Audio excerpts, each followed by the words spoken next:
आज आपण तिळाचे लाडू बनवतोय. त्यासाठी 1 वाटी तीळ आणि 1 वाटीपेक्षा कमी गूळ चिरून घेतलेला आहे. तीळ छान खरपूस भाजून घ्यायचे आहेत आणि थंड करायला ठेवायचे आहेत.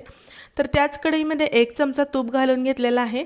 चिरलेला गूळ यामध्ये घालून घ्यायचा आहे. गुळाचा पाक बनवायचा नाहीये, फक्त गूळ वितळवून घ्यायचा आहे. गुळाला असा फेस सुटला की आपल्याला यामध्ये तीळ घालून घ्यायचा आहे. गूळ छान विरघळल्यानंतर यामध्ये आपल्याला भाजलेले तीळ यामध्ये घालायचे आहेत. आता हे मिश्रण पटकन थंड होण्याच्या आधी अशा प्रकारे मी चमचे 2 घेतलेले आहेत. खाली तूप लावून घेतलेलं आहे चमच्यांना आणि अशा प्रकारे याला लाडवाचा आकार देत हाताने वळणार आहे.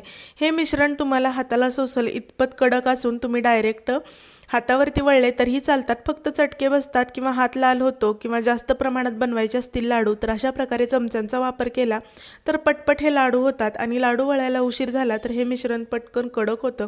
त्यामुळे अशा प्रकारे चमचे वापरले तर लाडू पटपट होतात आणि एका आकाराचेही होतात.